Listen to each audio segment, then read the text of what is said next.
مدیول در مدیول که است کد اکسس کل چیزا در مدیول کد میشه. کد چی رقم؟ مثلا یک پروگرام از دل خود جور میکنی، یک پروگرام جور میکنی که مثلا دو عدد جمع شود، دو عدد ضرب شود، تقسیم شود، یا مثلا وقتی که ما یک سپلای را نوشته میکنیم، مثلا اینجا ما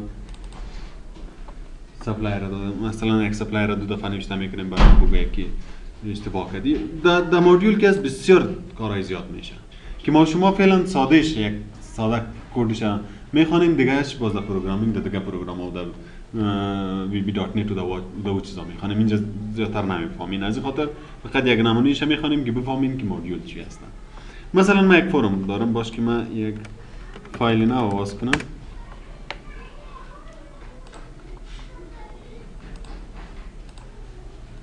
یک بلینک دیتابیس میگیریم، یک دیتابیس است. مثلا یک فرم جور میکنیم در دیزاین، تیبل میبل چیز ندارم به خاطر که یک مدیول جور کنم براتون در کل چیزا میشه، فقط یک نمونه جور میکنم. مثلا من یک فرم دارم، اینجا میایم در دیزاین، این یک تکست باکس دارم، یک تکست باکس دیگه دارم، یک تکست باکس اینجا دارم و یک بتن دارم.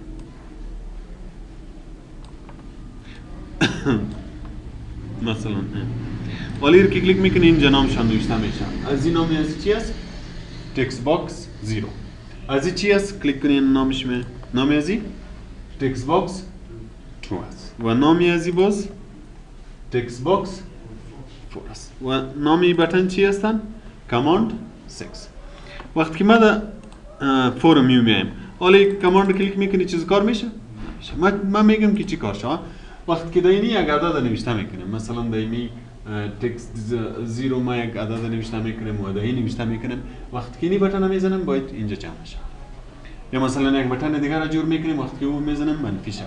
یک بتن دیگر را جور میکنیم که میزنم ضرب شود، تقسیم شود، مثل کالکولیتر وارد.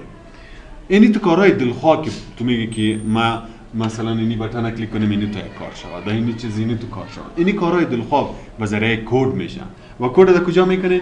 در مدیول میکنه. فهمیدین؟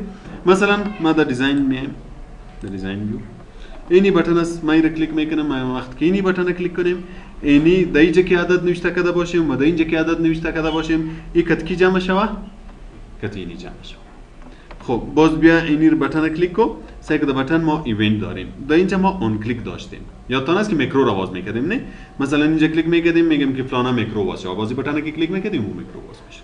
حالا اینجا یک بتن دیگه است، بالا اینی رو که کلیک کنی، سعی کن اینجا چند چیزا میاد. یکی میکرو بیلدر است، یکی اکسپرشن بیلدر است، یکی کد بیلدر است. میکرو بیلدر که اگر میکرو رو جور میکنی، باز اونجا مثلا از یک فرم راستن از اینجا میکرو جور کنی، سری بتن باشه. یا اگر تیار جور کرده باشی، خب باز اینجا در لیست نامش می از اینجا انتخاب میکنی. اکسپرشن بیلدر در اینجا اکسپرشن ها، بازی فرمولا و چیزا رو نوشته کرده میتونی.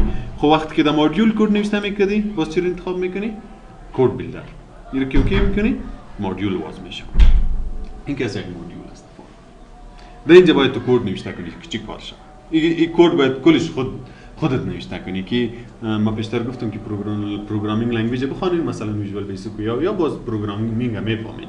حالا راستن دفعتا نمیفهمین، به همین خاطر ما یک مثال براتون کار میکنیم که بفهمین که مدیول چه رقم استفاده میشه و خاطر چی استفاده میشه. خب میایم پس در فرم ما میگفتم که اینی بتن کلیک کنیم. در اینجا که خط نوشته کرده باشیم و در اینجا که عدد نوشته کرده باشیم، در کجا جمع شود؟ در اینجا جمع شود. نام از چی است؟ تکست 4 است. دیگه اینجا در کد برش نوشته میکنیم. ما در اینی بتن اینجا کلیک کرده بودیم کد بیلدر، نه؟ حالا اینجا چی نوشته است؟ کاماند 6 و اینجا چی نوشته است؟ کلیک. وقتی که کاماند 6 کلیک میشه، کاماند 6 نام این بتن بود یا نه؟ نام این بتن است یا نه؟ وقتی که کلیک شود چی کار شود؟ اینجا کار نوشته میکنیم. من میگم چی کار شود؟ نامش چی بود؟ تکست 4 بود. تکست 4 کدامش است؟ اینی است نه؟ من میگم وقتی که اینی بتن که کلیک میشه، در اینجا نتیجه چی بیای؟ ازی و ازی بیای. نتیجه جمع منفی ضرب هر چیزی که بخوای. اینا ما اینجا میایم برشون میگم که در تکست باکس 4 مساوی چی بیای؟ تکست باکس 0 بود نه؟ تکست 0 جمع شود. نام دیگهش چی بود؟ نام ازی 0 بود، نام ازو 2. یعنی اینجا میایم میگم 0 جمع شوه که تکس 2 جوابش در کجا بیه؟ تکس 4 در تکس 4 اینی جمع شوه چی باید جمع شوه؟ وقتی که کاماند 6 کلیک کنیم حالا اینجا این رو سیو کو این اینجا سیو کردیم فورم سیو نبود بنام فورم 1 سیو کردیم سکال اینجا بیاده چی؟ در فورم یو وقتی که من اینجا یک عدد نوشته میکنم مثلا من نوشته میکنم 2 اینجا من نوشته میکنم 2 وقتی که رو کلیک میکنیم چند میه؟ باید چند می آمد؟ 4 آمد به خاطر که اینی عدد میگیره و اینی عدد میگیره اینی اینجا میاره خط جمع میشه مثلا ما اینجا نوشته کنیم علی و اینجا نوشته کنیم احمد یا خان علی را کلیک کنیم جوابش چی میه؟ چی کد؟ خط ازیرم گرفتی اینجا آورد؟ خط ازیرم اینجا آورد ما اینجا چی گفته بودیم که جمع کو سیکو؟ ما اینجا گفته بودیم که جوابش ده 4 بیه و چی را جمع کو؟ این را جمع کو؟ کتی؟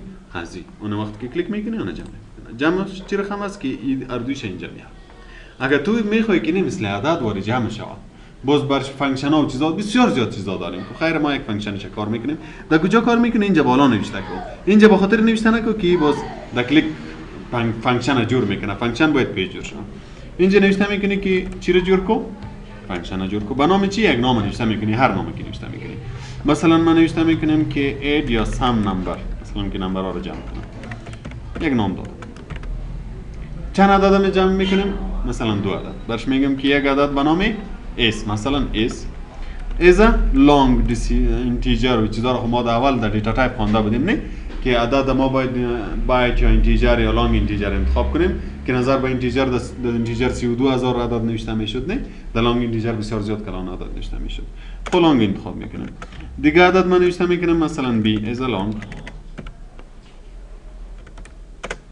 2 عدد سعی کنید اینجا این فانکشن خودش آمد یک فانکشن جور میکنیم به نام چی sum numbers و دو چند عدد برش روان میکنیم 2 عدد باز چی کار شوه اینی sum number کی است su ای باز مساوی شوه امی عدد a را جمع کنه کتی عددی b حالا اینجا میم فانکشن برش میگم که وقت که ما اینی بٹن کلیک میکنیم چی کار شوه اینجا نوشته میکنیم که sum number و فانکشن بیاین در جای a تکس 0 نوشته میکنیم و در جای b تکس 2 رو نوشته این بس سکنید ما یک فانکشن جور میکنیم به نام sum number بر از ما میگیم که ما یک فانکشن بر ما جور کو و در این فانکشن چند عدد برات روان میکنیم 2 عدد که یکی به نام a دیگه به نام b باز تو چی کو دائمی فانکشن اردویش بر ما جمع کو a جمع b باز اینجا ما سما گفتم که اینجا ما برش گفته بودم که a و b روان میکنم بر حالا اینجا برش گفتم که نه عدد اینی را کتی عدد اینی اینجا خودش گفته که باید جمع شود سکال سیو کوی را بیاده فورو مثلا عدد نوشته میکنیم 2 اینجا نوشته میکنیم 2 کجا غلطی شد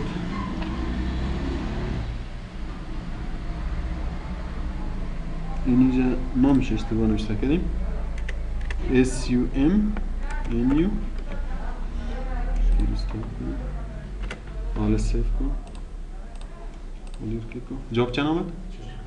یک عدد دیگه نوشته میگیرم مثلا اگر مثلا میخوایی منفی کنی یا یک فانکشن جور میکنی منفی میکنی ضرب میکنی تقسیم میکنی اینی کد کار دلخواهید که مثلا هر کار به دل خود جور کنی که اینو تو یک کار شوه اونو تو یک کار شوه تو باید در مادیول کد برش نوشته کنی که اینی کد اینی را پروگرامینگ میگه که را باز ما در ویژوال بیسیک در پروگرام های بسیار بلند میخوانیم اینجا فقط یک نمونه را برات خواندیم که در مادیول ما کد پروگرامینگ کرده میتونیم که هر قسم دلت باشه اون قسم کد میکنیم و تا یک چیز جور میکنیم فهمیدین مادیولا مشکل نیست اینا